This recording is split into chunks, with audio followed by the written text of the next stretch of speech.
Olá, bem-vindos a mais uma streaming da ENOR, a Escola Nacional de Notários e Registradores. Eu sou Alex Minuscarquini, titular do 4º Registro de Imóveis do Rio de Janeiro, e hoje tenho aqui o prazer de receber duas ilustres figuras aqui do Rio de Janeiro para um webinar bastante bacana, em formato podcast, né, a respeito das principais alterações normativas e legislativas do ano de 2023, no que se refere ao extrajudicial. Nós estamos gravando agora no começo de dezembro. É a tradição do legislador brasileiro de deixar muitas leis importantes para o final de dezembro. Então pode ser que ainda esse ano tenhamos algumas surpresas, muito provável, porque isso acontece todo ano, via de regra, né? Tenhamos surpresas e mudanças importantes. Porém, vamos discutir aqui questões até o início de dezembro.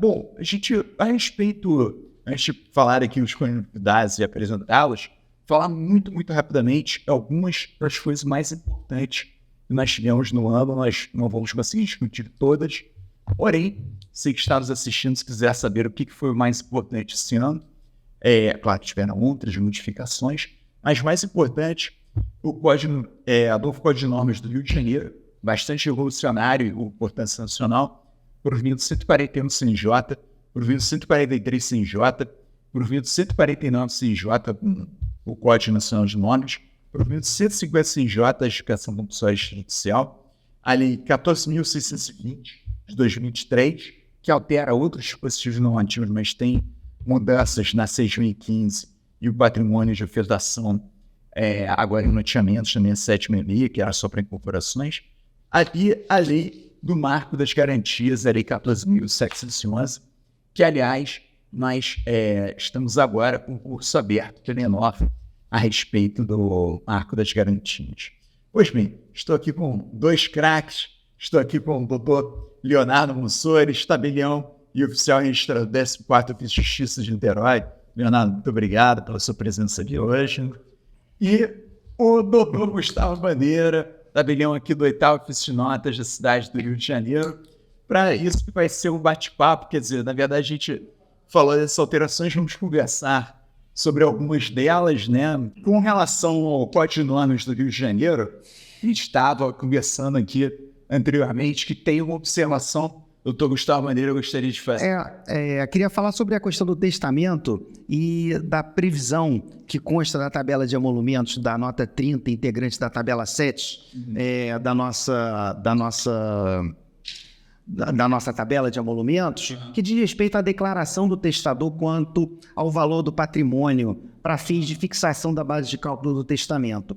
Essa matéria chegou a gerar uma consulta de algum colega eu acho que teve uma consulta na Corregedoria, mas o fato é que isso foi levado para a Vara de Registro Público pelo nosso colega Firmo, da 17ª, e o juiz da Vara de Registro Público proferiu uma sentença, doutor Alessandro Félix. Ele proferiu uma sentença específica determinando ao caso que todo testamento deve necessariamente conter a declaração de valor de bens por parte do testador, inclusive chamando a atenção para a gravidade de declarações falsas ou inexatas e da obrigação do tabelião advertir ao testador dos riscos inerentes àquela declaração, porque tem questões tributárias que são totais. Então, eu acho que ainda talvez alguns colegas não estejam atentos a isso. Essa lição foi esse ano. Então, é importante que todos, ao lavrar um testamento, todos os colegas e substitutos, atentem a isso. Tem que constar o valor declarado. No Estado do Rio de Janeiro. Isso, no Estado do Rio de Janeiro. Inclusive, no Estado do Rio de Janeiro, os juízes orfanológicos foram orientados por essa mesma decisão, ao cumprir um testamento também, verificar se no testamento houve essa declaração. Então, é um risco muito grande não fazer constar isso no ato. Acho que E na prática, Gustavo, como é que funciona essa aferição? Se caso o testador se recusa e não saiba, tem dificuldade em fazer esse levantamento? Uma das orientações que ele deu, inclusive, que ele levantou na sentença, é orientar o testador que ele pode usar como base o imposto de renda, a declaração do imposto de renda. Até porque na declaração de imposto de renda os valores são históricos muitas vezes de bens imóveis, né, não estão atualizados. Isso reduz, inclusive, a base de cálculo, porém, ele está numa boa fé, que ele está usando como base uma fonte que ele usa para a Receita Federal. Agora, ele se recusar a prestar, eu acho que aí a gente não pode dar sequência ao ato. Eu acho que aí a gente tem que provocar o juiz da vara de registro público, falar, olha, estou com um caso específico, ele entende que não tem, e aí provocar o juiz da vara de registro público com essa decisão me parece ter um bom senso muito grande, por conta do seguinte, imagina se ele tivesse que fazer levantamento junto a corretores de imóveis, contadores... Sim. Às vezes um ato iria procratizar imensamente coisa totalmente sem sentido, né? E ele está estimando um valor patrimonial, né? Ninguém está determinando que ele fale exatamente quanto vale, né? Então acho que tem que ter um bom senso, como você falou. Esse receio, tá? Dos testadores em declarar o valor, percebi muito esse receio, são muito reticentes a respeito disso.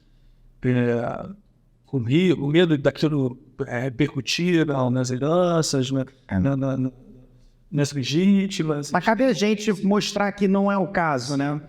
E já tive casos lá, principalmente um ou dois casos em que, com o advogado se recusou peremptoriamente a fazer.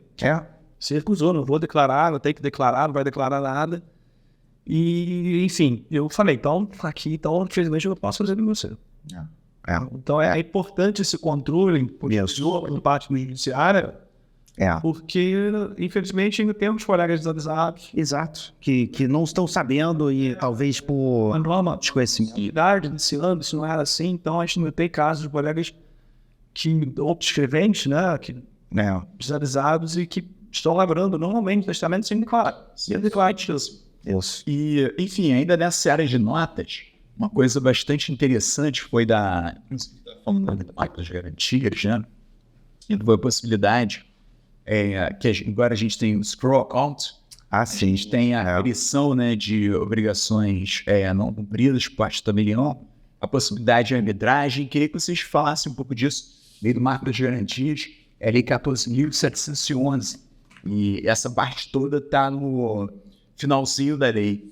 E aí, começando, antes de mais nada, o que é o scroll account, que isso em inglês que as pessoas até se assustam. Ela alterou o artigo 7º-A da Lei 8935, prevendo, né, a possibilidade do tabelião atuar como um recebedor dos valores ali envolvendo...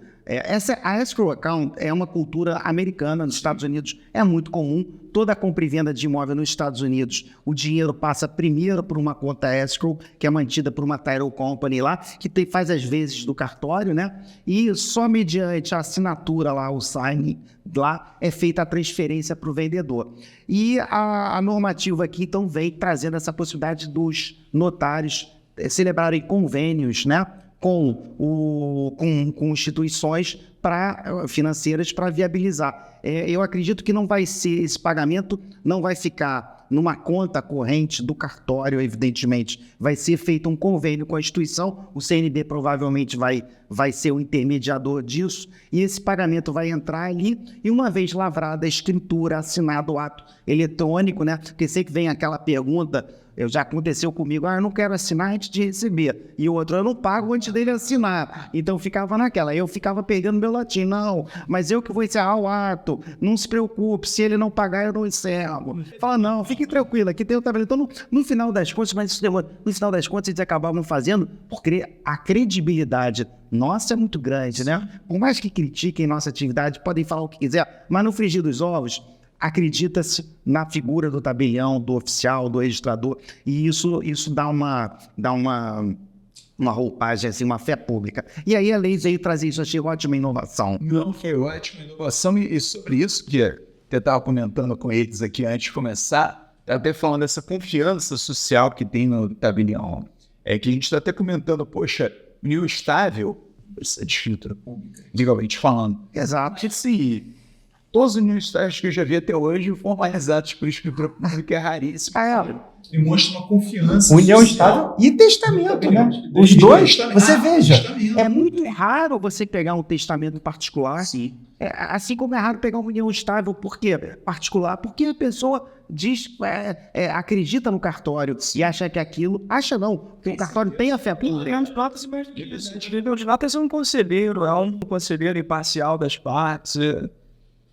A fé pública é a preparação jurídica do profissional, né? A preparação jurídica... Em 2009 eu vi uma declaração de união estável em instrumento particular chegando no registro de imóveis para verbação. Feitinho ali e tal, eu não sei com a parte, ela lavrou a escritura para poder dar ingresso. Tinha questões ali, precisaria de testemunhas, né? Essa declaração particular, eu acho que no caso ele não tinha testemunhas ali da prática do ato, né? Só os dois declarando. Então, por algum preciosismo, eu falei, gente, será que não é melhor? Vocês estão declarando isso daqui e tal, foi só uma pessoa do cartório, olha lá. E acabaram botando, não, vamos fazer então a declaratória, e aí sim, né, um tabelião de notas, ali, recebendo as partes, declarando por fé pública, as partes disseram aquilo. Isso me faz lembrar também, no Rio de Janeiro, nós temos o namoro qualificado, né? O namoro qualificado, eu já fiz algumas lá no oitavo, e eu já fiz. E eu vou te dizer, eu reputo um ato muito importante para aquela pessoa que está mantendo uma relação ali, que ele não quer que seja, que caracterize, ou que não há um intuito de construção de família, porque o que vai no frigir dos ovos diferenciar uma coisa da outra é o intuito. Claro. E intuito é que nem a questão do dolo, né? O que teve intenção ou não teve intenção? Tá na psique da pessoa. Então, assim, eu acho que quando os dois comparecem no cartório dizendo, olha, nós não queremos constituir família, a gente, cada um mora aqui, ou eu passo final de semana na casa dele, mas não queremos constituir família. Porém, caso fique caracterizado futuramente uma união estável, que essa união estável seja pelo regime da separação absoluta, por exemplo. Porque se você for parar para pensar, se você não fizer isso, você, na maioria dos casos, vai ter a união estável vai ter sempre uma união estável com comunhão parcial e depois, quando você vier e falar, não, mas a gente quer adotar o regime tal. Você tem dois regimes. Na própria escritura de namoro qualificado, já faço constar. Caso reste caracterizado amanhã o fato da união estável, reconhecido em juízo, se algum juiz amanhã chegar e falar, olha, eu estou avaliando aqui, não. Olha só, houve a partir daqui... Duradoura com objetivo... Aqui já está caracterizado. Beleza, então eles já estão manifestando de antemão que caso eles amanhã caracterizem, essa união estável vai ser pelo regime da separação absoluta. E aí você tem uma união estável que já se inicia pelo regime da separação absoluta, porque você evita aquela discussão se pode ou não retroagir os efeitos do regime de bens na união estável, inclusive a alteração, né? Que o provimento 141 também trata da alteração de regime de bens. Interessante. Falando do Código de Normas, ainda existe uma previsão no Código de Normas? Nós tem. Prevê de alteração retroativa, inclusive. O nosso prevê. Tem objeto de muitas críticas. Tem. Mas, veja bem, essas partes, dentro do seu poder de disposição, resolvem fazer constar do ajuste entre elas, que elas querem retroagir isso, e estão cientes de que essa retroatividade poderá eventualmente ser ou não questionada, então é o direito de escolher, é liberdade de contratar das partes. Quer dizer, então por que eu vou dizer não pode? Você não pode. Olha, eu faço, mas eu faço advertência. Fiquem sabendo que caso, assim como quando você renuncia ao direito concorrencial, eu faço escritura pública de união estável pelo regime da separação absoluta com renúncia ao direito concorrencial. Eu faço, nosso código prevê, eu acho que na reforma do Código Civil que está em tramitação, isso será efetivamente, eu acho pouco provável que amanhã um juiz vá declarar nulo um ato que foi praticado hoje, porque o Código Civil ainda há uma divergência doutrinária, né? Porque eu acho que, eu entendo defensável. Nem se ficar claro que isso está... prejudicando credores? Não, evidentemente que a ressalva do credor, até porque o credor não é parte do negócio, ele vai poder sempre questionar aquilo. Isso a gente faz constar que a parte tem ciência de que essa retroatividade, ela não pode prejudicar credores, ela não vai prejudicar terceiros. Então, se as partes estão ali de boa fé, os efeitos disso vão ser o quê? Entre elas próprias, amanhã quando uma morrer, ou um divórcio, enfim. Então eu não vejo prejuízo de nenhum tipo a esse tipo de estipulação contratual. Há críticas há, né? Claro. Mas... Sem dúvida. E sobre lavratura, o Léo estava falando aqui que ele lavrou recentemente uma alienação fiduciária de propriedade superveniente e resolveu um problema de uma parte específica, ou seja... Acho que foi pioneiro ele, hein? Porque a lei ninguém ainda. A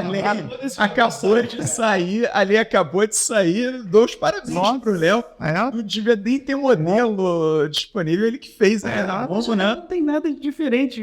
Não sei, mas... fato de que está condicionada ao cancelamento Mas explica o caso em si, ó. Explica o caso. Explica aí, por favor. Assim, quando essa norma saiu, eu me perguntava assim, gente, quem vai querer pegar um imóvel em garantia que já está alienado seriamente? O que vai ser maluco? Você dá um dinheiro pro Alex, se o Alex já está devendo pro Gustavo, e o imóvel do Gustavo, do Alex já está... Não, já está pro Gustavo, mas é pior. O Gustavo e o pior, você sabe que você só vai poder executar um imóvel depois que o Gustavo estiver satisfeito. Isso. Quer dizer, A relação fiduciária dele for cancelada. Sim. Correndo o risco de você executar, do Gustavo executar a relação fiduciária. Sim, não sobrar nada. Não sobra nada. Sim, não sobrar nada. Assim, isso me pegou de surpresa. E semana passada, um querido advogado, amigo de Três Rios, vai um abraço pro Gustavo, lá de Três Rios. Meu xará, abraço, Gustavo. Abraço. Eu tô com um caso aqui, cara, só que assim, não conheço ninguém que tenha registrado isso ainda. O que é? Ele tava passeando, no final de semana, eu liguei pra conversar com ele sobre o caso. Aí ele, pô, Léo, isso, é recente isso, né? Eu falei assim, pois é, mas então, Gustavo, já tá chegando aí, tá? Você espera que já tá chegando aí. E o caso era muito interessante, porque era um devedor comum. Sim. Então ele tinha uma alienação fiduciária perante um dos credores, e esse credor, Caixa Econômica, estava executando essa alienação fiduciária, já tinha... Ou seja, pior ainda, executado. Não passou execução ainda, quer dizer, pior ainda. Pago, e a Caixa já estava com prazo para consolidar a propriedade. E aí esse outro credor, que é cliente nosso, olha, eu fico com esse imóvel lá, eu vou pagar o que você está devendo na Caixa, pago lá, considerado, que você está devendo na Caixa, e isso que eu estou pagando, e mais que você está me devendo, eu fico com o imóvel para mim. Então, Leonardo, vamos fazer essa escritura de compra e venda? Posso. Tem como fazer essa escritura de compra e venda? Claro. Sim. Vai alienado financeiramente. Então, como é que eu vou, então, me garantir de que ele efetivamente vai passar esse imóvel depois que eu pagar a conta dele na Caixa? Vamos fazer a alienação financeira supervenida. Que bacana. E eu lembro, como eu falei no início aqui, pouco tempo atrás, a gente está gravando no início de dezembro. Às vezes a pessoa está vendo a gente dia 6 de dezembro aqui de 2023. A lei é de outubro, né? Não? É novembro? Tá aqui, ó. Peraí. Coloca aí. Já achei aqui. Ela é de 30 de outubro de 23. 30? Semana passada, logo liguei pro Gustavo. Você 30 de outubro, eu estava me movendo na cabeça. Não, manda ver, faz esse negócio aí. Manda pergunta. Então lá com a minuta, eu guardei a minha primeira esperando chegar. Mas muito bacana, é legal porque a gente vê que assim, são situações práticas do dia a dia. Sim. Que essas novas normativas conseguem resolver a vida da pessoa, resolvem a vida do credor, porque o credor, ao invés de consolidar, fazer isso, fazer aquilo, chegar aquele... Ele já vai receber o dinheiro dele, pelo que eu entendi, o outro vai ficar com um valor em garantia, o outro vai conseguir pagar um financiamento com certeza dos juros menores, provavelmente uma coisa do gênero assim, né? Então, é bem interessante que resolveu a vida de bastante gente numa tacada só. Outra coisa, a modificação com relação ao valor da dívida. A dívida pode ser estimável agora. Quer dizer, você não precisa ter um valor, uma dívida futura estimável. Então, ou de valor máximo. Na verdade, na realidade... Ponto corrente, né? Postos de gasolina fazem muito isso. Fazem muito hipoteca. Isso é bom. Eles abrem hipoteca em favor da distribuição. Só que é por isso que eles usam hipoteca? Com certeza. Não havia essa previsão. Só que não existia, mas essa previsão, ela estava na lei 13476, artigo 9º da lei 13476, de abertura de crédito para aliança fiduciária. Só que ninguém continuava usando a hipoteca por conta do seguinte, porque a lei da aliança fiduciária, na 1514, falava que a aliança fiduciária tem que ter o valor da dívida. Isso. Ou seja, olha, tá devendo tanto que é o valor da dívida. Isso. Aí, por mais que a 13476 falava, não, você pode usar, Pode estimar nesses casos, e tinha regulamentação lá, o pessoal não usava porque ficava com medo. Pô, depois vão... Quer dizer, qualquer advogado que queira contestar, isso contesta. Não, essa lei fala que pode, a outra que não. Beleza, a 13476 é posterior, viste o critério hierárquico, etc. Ou seja, ela prevaleceria. Eu dei uma aula uma vez para o pessoal da BR Distribuidora. O pessoal ficava ansioso, de qualquer forma ficava ansioso. Uma vez eu dei um curso sobre rede de imóveis para o pessoal da BR Distribuidora. Gente, por que vocês usam hipoteca? Né? Vocês ficam pedindo em garantia hipotecária para os postos de gasolina e tal. E eles diziam que, como se tratava de acho que não sei se aquilo a garantia era para a Petrobras, eu não sei como é que funcionava o negócio, só sei que o credor teria dificuldade em alienar o imóvel se ele adquirisse o imóvel para alienação fiduciária. Que não interessava para eles o imóvel. E com a hipoteca era mais simples, que o imóvel não entrava na propriedade deles, eles executavam a hipoteca sem que aquilo entrasse na propriedade deles. Que se entrasse na propriedade deles, teria que ter licitação, esse tipo de coisa. E a BR Distribuidora foi privatizada. Sim, foi antes disso. Foi antes disso. Quer dizer, tem essa questão. Porque bens imóveis tem que ser alienado pela antiga 8666, que agora, enfim, tem outro número ali de licitações, enfim. Mas, realmente tinha uma questão meio complicada nesse sentido. E agora a lei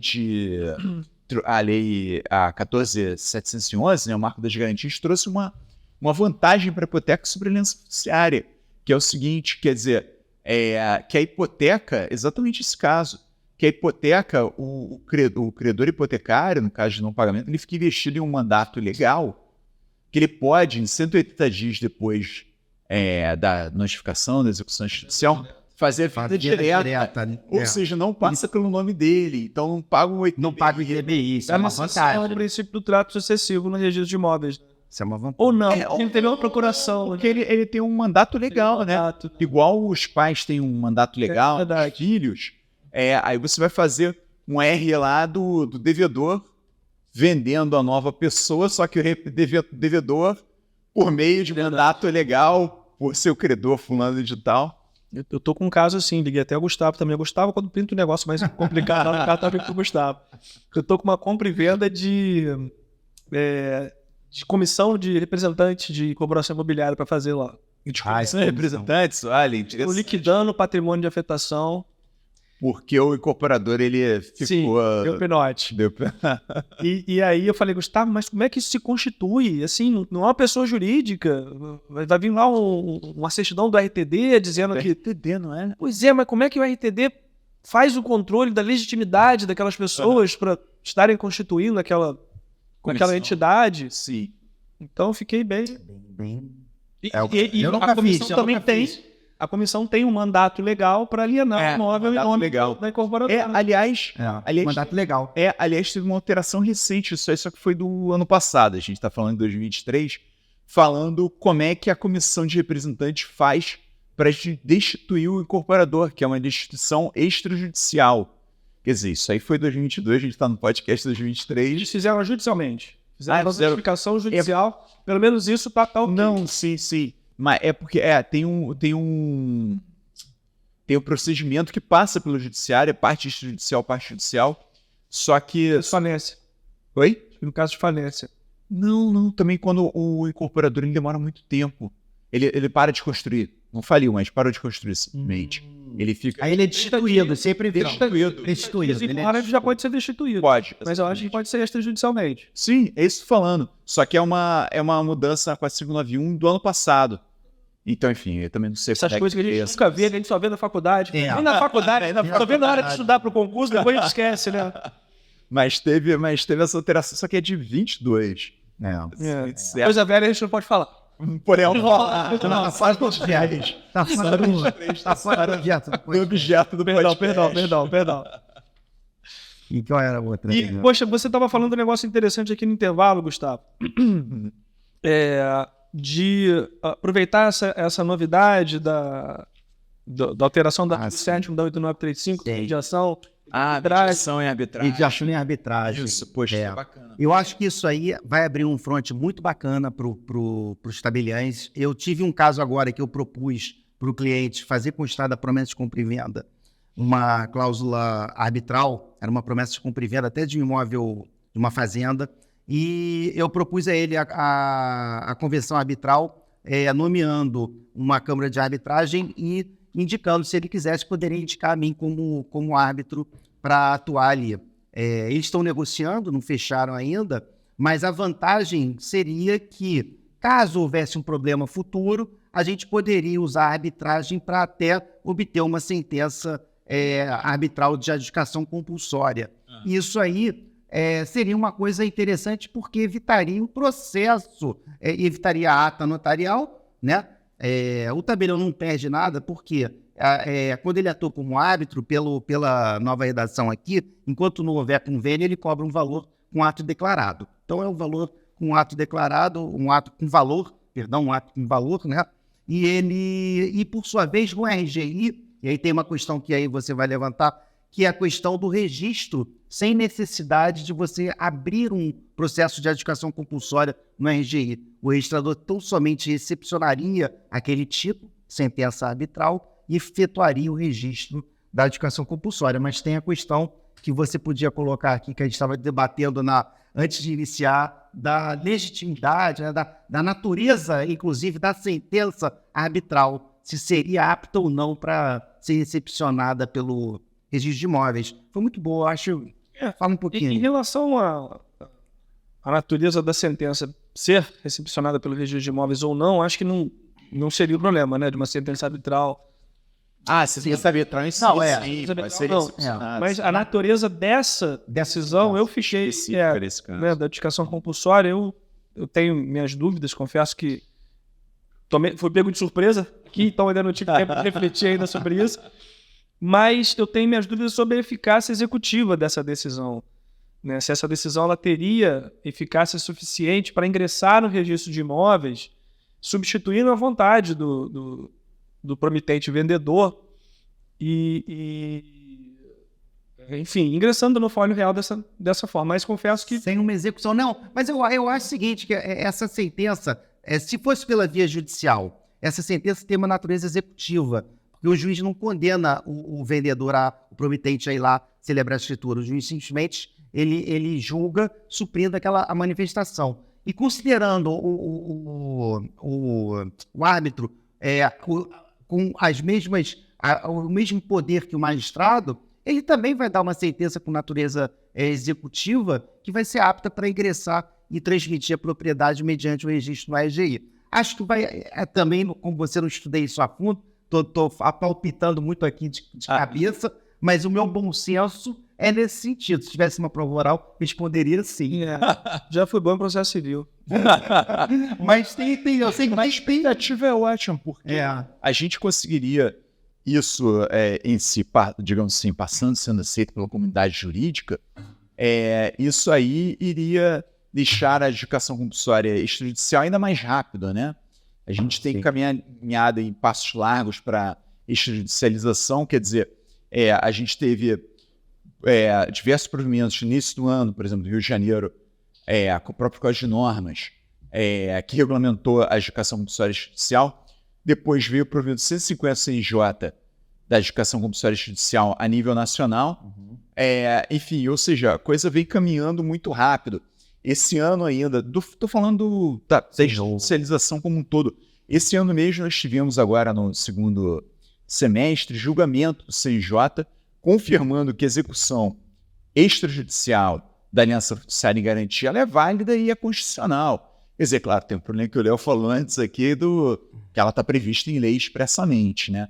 Mas, de qualquer forma, já é um indicativo, no meu entender, que a gente está caminhando para uma extrajudicialização a passos muito largos e uma confiança que demonstra do próprio STF nos oficiais de registro de imóveis que estão fazendo coisa correta, porque se desse toda hora desse um monte de problema disso, fosse feita uma coisa toda errada, talvez o STF tivesse refletido e falar, poxa, vem cá, não tá fazendo sentido isso aqui, entendeu? Será que eles, de repente, não teriam ponderado de outra forma? Não sei, entendeu? Então, a gente mostra uma desregulamentação que é bem bacana, né? Muito. Então, é legal, é uma questão a se pensar que a lei do marco de garantias trouxe e eu acho que vai ficar assim para ser desenvolvido nos próximos anos. E no provimento da adjudicação compulsória do CNJ, alguma coisa chamou a atenção? A primeira coisa que eu acho desse provimento é o seguinte, na verdade, eu vou falar dele, mas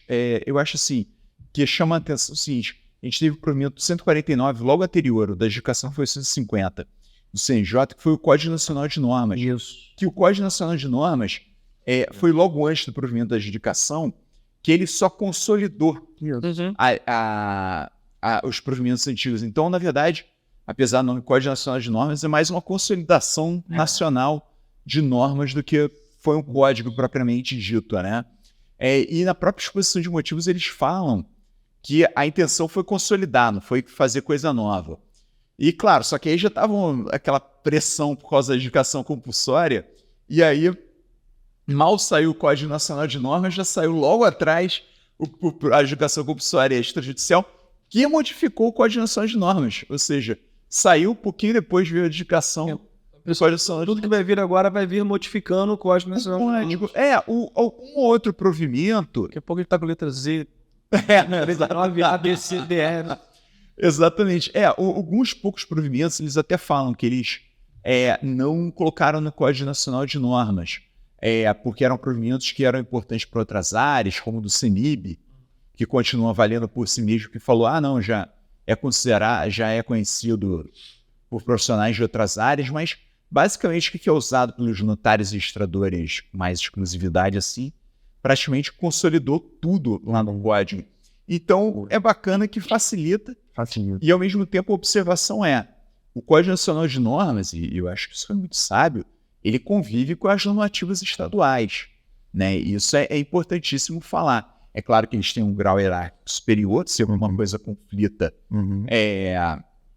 a gente tem que observar o Código Nacional de Normas, mas que a gente vê o seguinte, pelo menos assim, na minha visão, os códigos de normas me parecem disciplinar mais questões já históricas da 6.015, ou então no Código Civil, como é que os notários e registradores vão interpretar. O Código Nacional de Normas me parece que são coisas, as novidades que o CNJ vai colocando, né? A apostila de Haia para os notários e registradores, a justificação, ou seja, os códigos registradores parecem uma coisa mais histórica, então assim, não tem muito conflito. Não. A gente não. Tirando umas coisas ou outras, a gente tem a questão, por exemplo, da dissolução do divórcio com menor, que o nosso Código de Normas prevê que você pode fazer, ainda que haja filho incapaz, né? O Código de Normas Nacional diz que você precisa de decisão judicial. Sobre as questões relativas ao incapaz.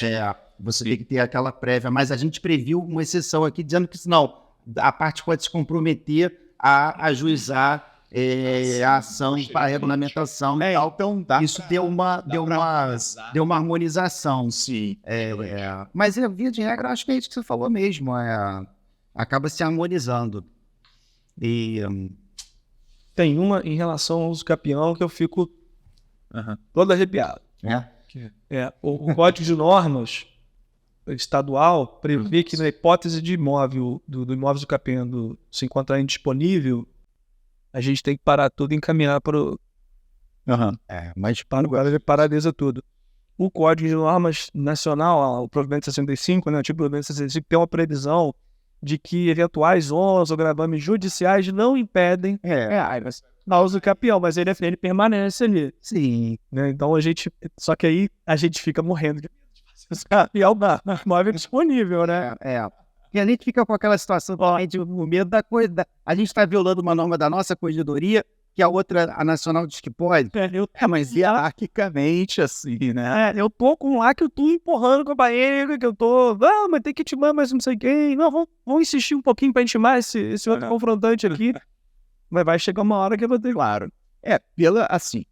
claro que tem que se pensar muito bem, mas pela hierarquia das normas, enfim, a gente tem uma norma que é hierarquicamente superior, né? Apesar dos dois terem natureza de normas administrativas, sim, a gente tem e o Código de Normas são as normas hierarquicamente superior. Então, assim, no caso, uma coisa clara, o Código de Normas fala, ele dá uma harmonizada, dá uma desviada no assunto e fala, não pode, mas se você fizer isso, pode. Outra coisa, Tem coisas que são bem frontais, né? exatamente, que é bem frontal, me parece, a princípio, que a gente... Então isso aí tem esforços de normas, né, o Alex? Claro. Mas para ficar em 2023, o nosso Código de Normas, por exemplo, essa previsão das certidões nas escrituras, as certidões fiscais das escrituras, quando você tem a 7433, você tem a 1397, dizendo coisas diametralmente opostas, Assim, isso causa muitos transtornos. sim. Assim, como registradores, a gente não tem que olhar isso. Não ingresso Superou essa da questão. qualificação registral. Mas os tabeliões de notas, Acho que no mundo ideal você teria as normas gerais do Código de Normas Nacional e as corregedorias locais, elas tinham que meio que suprir lacunas e tentar fazer com que o ordenamento fosse fechado. Por exemplo, no caso comício, por exemplo, provimento 100, Questões estaduais. provimento 100, ele não trata de uma série de questões de competência. Eu me lembro que eu escrevi um artigo assim que saiu sobre o brasileiro expatriado. Eu falei, gente, Esse aqui é referência no Brasil, porque sempre que alguém fala isso em algum grupo de WhatsApp, logo manda um artigo do Dr. Gustavo Monteiro. fazia sentido. O código, o provimento 100 não regulamentava isso. E aí muitos notários falavam, não, mas eu não lavro, porque eu não sou competente. Mas o sujeito falava, bom, então quem é? Ninguém.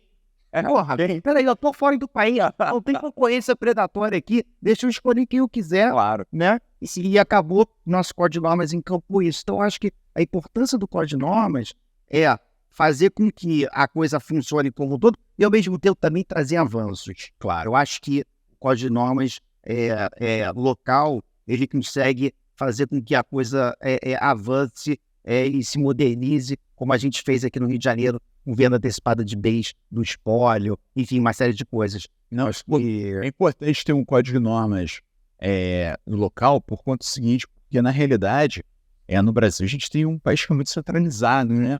Então, Realidades locais. Né? E a gente tem, só que na verdade a gente é centralizado juridicamente, tem realidades locais. E outra coisa, quando você descentraliza, você permite que façam experimentos. Nos Estados Unidos, cada estado tem a lei própria, tem poucas normativas federais, né? Eles fazem experimentos e muitas vezes a prática de um estado que é boa pega para outro estado e a prática que é ruim o pessoal não continua. Então isso ter vários códigos de normas é interessante, porque na feitura do Código de Normas, aqui todo mundo que está na mesa participou ativamente, eu me lembro que a gente sempre pegava experiências de outros estados. Sim. Especialmente falava-se muito, especialmente, claro, de São Paulo, que é a grande diferença dos códigos de normas, mas Minas Gerais também se tinha feito um código bem moderno, mas seis estados também, estados de regiões do Brasil, todos. A questão da venda, o inventário com menor, eu acho que um dos primeiros a fazer foi no norte do país. No norte do país, foi um dos primeiros estados a fazer, autorizar a corregedoria, autorizar o ato administrativo, autorizando a brasileira. Que em São Paulo parece que se fazia com autorização do juiz oftalmológico. E eu acho que não sei qual foi, eu não sei, que autorizou fazer o inventário direto no notário. Então, assim, a gente pegou a experiência de lá e trouxe, incorporou para o nosso, né? Aliás, isso é uma coisa, eu tô com os bancos ainda, porque quando a gente inova, a gente tem uma cultura ainda, né? Hoje em receber cliente, porque eu fiz o inventário e o banco determinado lá, o banco X, está se recusando a transferir para a única herdeira, que era uma incapaz, curatelada, o valor da conta, porque diz que não podia ser feito o inventário. Ora, eu fiz um ofício, eu fiz uma petição para o banco explicando, mostrando e o banco ainda assim está se arvorando. O curador da pessoa, né? Porque não é um ato de alienação, é transmissão em fraude incapaz. E totalmente benéfico. O banco está agindo com um tutor falecido, né? Tipo assim, não vou... É surreal. Então, assim, a gente ainda tem que enfrentar essas questões, mas a compreensão da curadora que teve comigo lá foi fantástica. Ela esteve lá comigo e falou, olha, eu vou tomar uma medida contra o banco e tudo. Eu falei, a senhora deve fazer isso. Aí, infelizmente, eu tentei todas as armas. Não, e você vê questões assim, até mais prosaicas, né, da mudança, da resistência, que é a questão do papel. O papel certidão, esse papel do CGTran, por exemplo, passou-se para certidão eletrônica, confirmável eletronicamente, é muito mais seguro do que em papel, quer dizer... E aproveitar para só fazer um apelo aos gerentes de banco que estiverem assistindo esse podcast. Por favor, não existem certidões físicas no estado do Rio de Janeiro mais. De nós, isso aqui é igual, chamar não existe, é tudo eletrônico, por favor. Para associar, a gente tem Detran, gerente de banco, tá totalmente válido aquilo, tá bem o administrador emitindo a forma correta, e vem a pessoa lá no cartório e fala, não sei o que, fala que isso não é, Quero papel, quero verdinho. Exatamente, É verdinho, é o DUT. Exatamente, a pessoa vem querendo o papel de segurança. Mas eu não tenho papel de segurança mais em registro de imóveis desde a época da pandemia. É? Desde a época da pandemia, que Maria agora. fazer tudo eletrônico. Ah. E com o CNJ, com a edição do provimento 100, a gente começou também a fazer devagarzinho, e quando veio o provimento nosso aqui, nosso código de normas, a gente já estava Eu acabando com o histórico. eu continuei com o meu papel de segurança. Eu fazia já pelo certidão do DNR, lá no quarto RI, mas com hash, etc. Quem pegar certidão de quarto RI até 31 de dezembro do ano passado, né? Vai ver, tinha hash, só que papel de segurança. Que mandava fazer em papel de segurança e eu cumpria também aquele negócio que... Como é que você fazia? Você digitalizava ela depois ou você só imprimia ela no papel de segurança? Você fazia toda eletrônica e imprimia para a parte do papel de segurança. Isso. Entendi. Aí vai falar, Alex, não faz sentido sim. Não faz sentido. Mas tava, entendeu? O tribunal mandou, Ninguém nunca reclamou. não, Bota papel branco hoje. Ainda tem que reclamar. Aí a partir de 1º de janeiro desse ano 2023, aí não, é papel branco. Mas até 31 de dezembro do ano passado, quer dizer, 30, sei lá. Aí já estou comprando papel de segurança. Recomprou, sim. Aí até o final do ano passado, não, era... Vou falar, trabalho dobrado, porque o papel de segurança, o problema do papel de segurança, crianças que estão vendo agora, é o seguinte, é porque o papel branco você coloca na impressora de qualquer jeito, né? Você coloca igual cara, qualquer jeito. Agora o papel de segurança não, tem o lado certo, tem mastigo, né? Você tem que colocar de novo, aí você viu que colocou do lado errado. Aí anotava que aquele papel de segurança foi descartado. Ficava naquela... Eu comprei aquela maquinona que picota, né? Cotadinho. Retalhadora. Até não, enfim. Aí anotava o número, até ela assistia lá, o controle, até hoje tem lá o controle, o que foi. E aí depois ia pro departamento, Alexis. Hoje você vai poder falar para os futuros colegas que vão entrar ainda, que eles estão por entrar. Eu sou do tempo do papel de segurança. A gente está falando de exigência hoje em um dos grupos aí, né? Enfim. Eu tô lembrando de uma exigência aqui da minha época lá de Barra Mansa. Imprimindo a certidão da escritura, o traslado da escritura, eu imprimi a primeira folha, é aquele negócio, se você botar um monte de papel ali, vai não ficar. Quando for imprimir a segunda folha, extravou a folha. Agarrou lá dentro da impressora. Sim. Então, beleza, imprimi ela de novo e depois imprimi a última folha. Então, ela tinha aquele número de controle. O número de controle, cara. E aí o examinador chegou aí. Você substituiu a folha. Não. Mas como substituir a folha? Não, aqui tá. Você perdeu aqui, ó. Da 1 pulou pra 3. Não, cadê a 2? Meu Deus. Eu quero a 2. Rapaz, quanto mais coisa física, pior, né? A gente... Agora, graças a Deus, pelo menos aqui no estado do Rio, tá tudo eletrônico, né? Graças a 1º de janeiro, todo norte. E é muito bom como o seguinte, porque o cara ele pega a certidão dele, por exemplo, do RI, ele quer fazer uma escritura. Aí, ele já manda pro cartório de nota. Eletrônico, no WhatsApp, não tem que sair o office boy lá no seu anjo de cartório. Aí, enfim, aí ele quer mandar pro comprador. pro cara ver também. Aí o cartório, de repente, o comprador tem advogado, tá auxiliando ele, sei lá. Aí ele manda o meu arquivo, o original. E ele se tempo para 2 pessoas, 3, 10, Muito mais segurado. o tabelião mandou pro comprador para ele vir. Eu quero também ter outra pessoa que é interessado também mandou. Quer dizer, é muito mais. Você consegue validar esse documento em para todo mundo que recebe ele. Muito mais telefone, aquele QR Code lá, você filma aquele QR Code. Ela abre no telefone. Não, isso melhorou a nossa vida. Eu acho que eu não tenho a menor dúvida disso. Eu sou mais feliz hoje com a tecnologia do que eu era antes da pandemia. Você é do papel de segurança. Não, para com isso não. Mas, pô, não fala isso pra não denunciar a idade. Meu aniversário tá chegando, né? Não posso denunciar a idade aqui. Felicidade essa lula que tá chegando aí. Não saber o que é o papel de segurança. Não saber o que é o selo. Você também não pegou, né? O selo colado, né? Meu irmão. Tinha que vir. Selo colado. Não peguei, não. Volta e meia aquilo acabava, tinha que vir correndo ao Rio, buscar o selo ali na Benote, ali no Caju.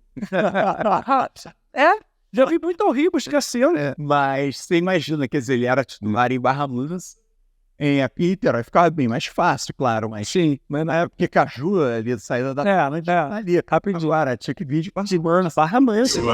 E eu imagino o seguinte também, isso do selo físico, né? Porque a gente está falando do estado do Rio, que é um dos maiores estados da federação, né? Imagina isso, selo físico, João Amazonas, Paraíba, Rio Amapá. O cara vir até a capital, significa que o cara tem que pegar avião, literalmente, um barco. E só entregavam assim, tinha que ter um cadastro lá, só entregava pro titular, legal. Não adianta mandar não adianta não, cara. Eu peguei também. Hora de emergência assim, seu estoque você tinha que controlar. Tem que controlar. E assim, pô, tá chegando, tal, você mandava, demorava uns dias, chegava pra você. Mas quando você tinha uma coisa fora da curva, seu estoque reduzia, nossa, você tinha que correr aqui, só ficava assim. Na hora que fosse responsável pelo estoque, ele ia estar às férias, entendeu? E aí se ele observasse que o estoque baixou, isso não tá coisa. Hoje o sistema te avisa, né? Tem que comprar selo. Hoje mas eles já tinha que cadastrar no sistema. Isso estava o AGS pelo tal até o celular. Uma mudança aqui no Rio de Janeiro também foi que a gente está tendo uma distribuição centralizada, né? Ao invés que os colegas de muitos estados perguntam como é que está a distribuição no Rio, quer dizer, teve os cartórios distribuidores judiciais, eles foram basicamente extintos, né? Por conta de um precedente, inclusive do DF, eles conseguiram se remanejar, se rendir.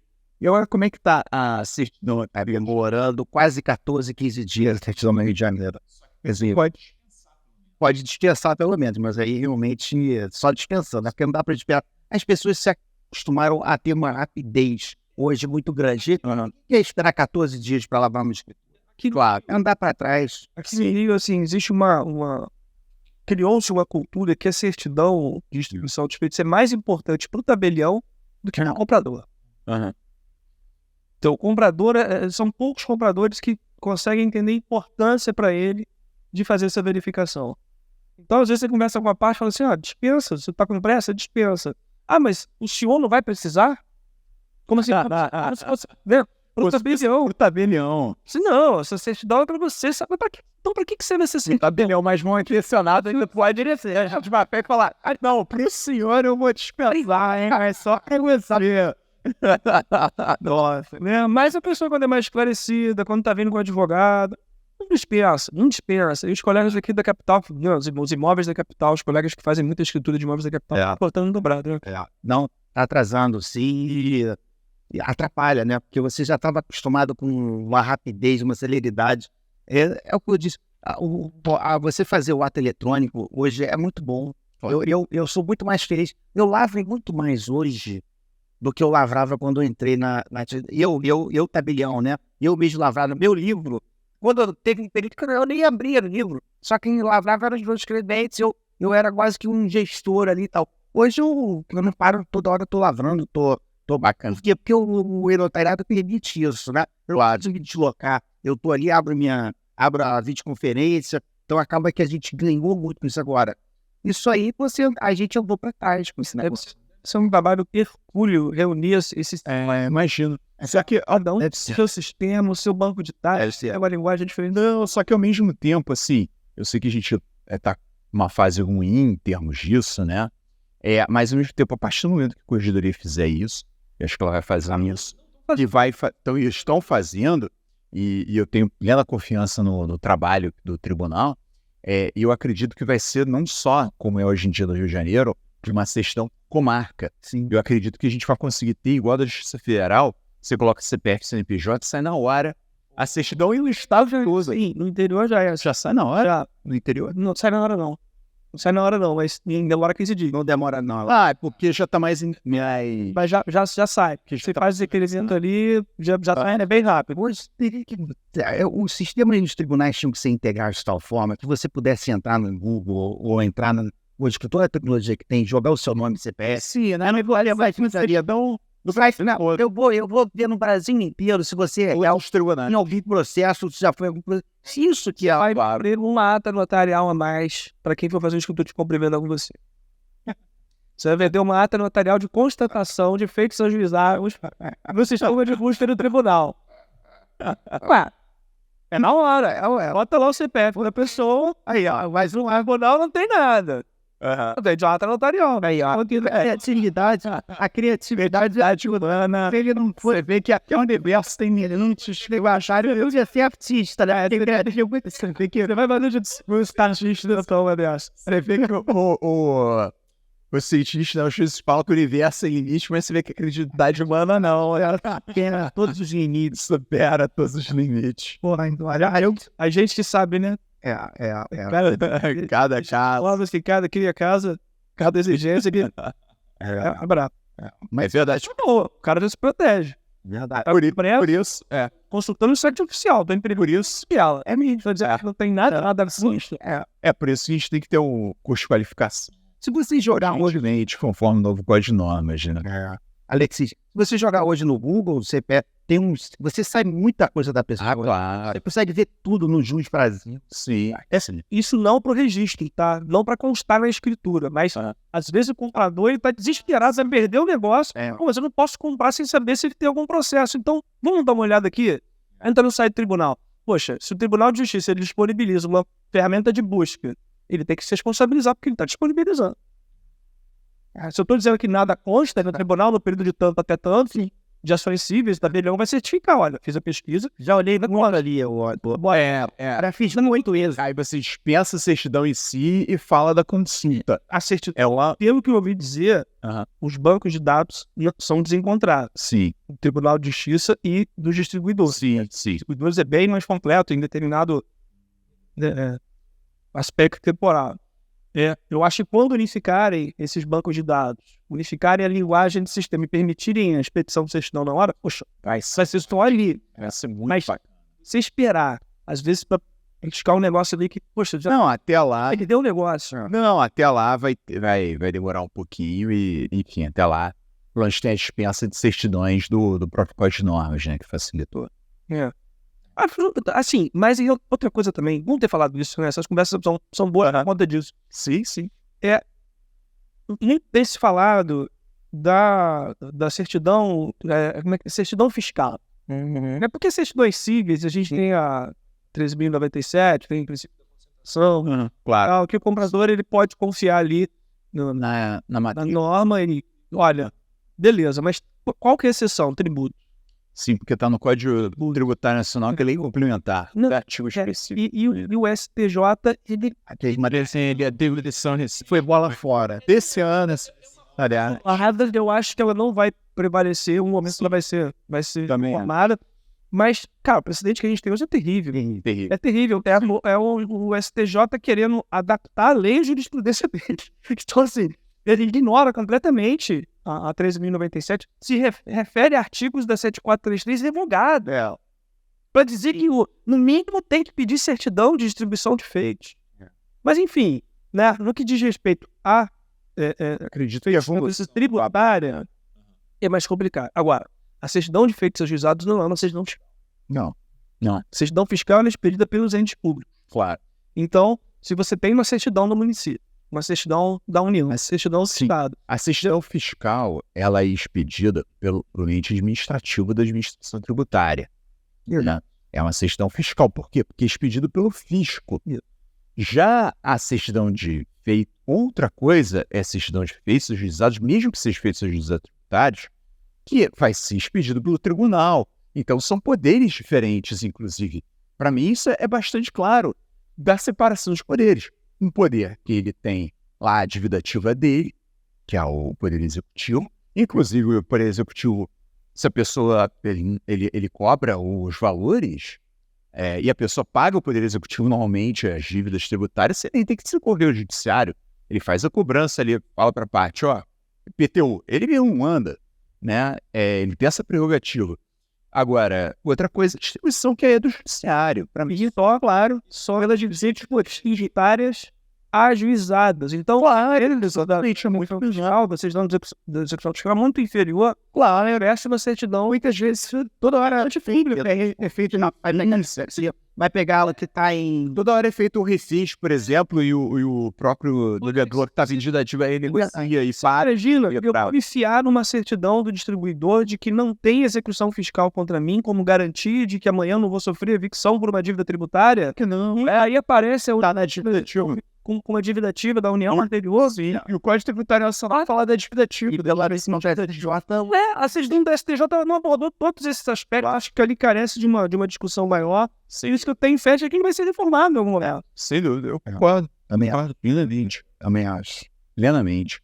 Bom, senhores, com isso então terminamos o podcast. Rapidinho. Gostaria de agradecer a presença dos dois. Foi um ótimo papo. Eu acho que assim, a gente de forma informal, você que está nos assistindo, conseguiu assim, ter um espectro, como é que está a discussão jurídica atual. Então, para ver como é que foi informal. Agora, como é que está a discussão jurídica dos principais temas? A gente comentou aqui rapidamente quais foram os provimentos, etc., os atos normativos. Claro, alguns a gente comentou, puxou mais a fundo, outros a gente mal falou, né? Por exemplo, o provimento 43 CNJ, importantíssimo, só comentei, mas enfim, daria um webinar, era um podcast. É importante a gente voltar nisso em algum momento, hein? Provimento 43 Vocês CNJ. sofrendo. Isso, porque tem uma questão no Rio de Janeiro, por exemplo, na Bahia também tem a mesma questão, e a gente tem matrículas em livros. Então, só isso, quer dizer, o provimento fala em estruturar eletronicamente matrículas, mas só tirar as matrículas de livro para ser ficha solta já é um trabalho inútil, né? Enfim, então me parece que o prazo de 1 ano do provimento não condiz com a realidade de diversos estados. Eu sei que Rio e Bahia eu tenho certeza, só que outros estados também têm isso que eu fiquei sabendo, de matrículas que estão em livro. Ou seja, feito no livro, como se desenhada a matrícula, tendo no cartório. Tá, se tiver digitado, eu acho até que dá para resolver. Manuscrito. Aí vai ser... É pesado, é claro, os colegas que estão assistindo já tem que começar a fazer. Eu já estou fazendo aí. Nem a inteligência artificial vai conseguir traduzir. Não, com aquele feito pena de caneta, não dá. Enfim, a gente tem várias questões importantes, né? Eu falei rapidamente a 14.620, regime de afetação e loteamento. Muitas pessoas a perceber, eu não ouvi ninguém na classe falando isso.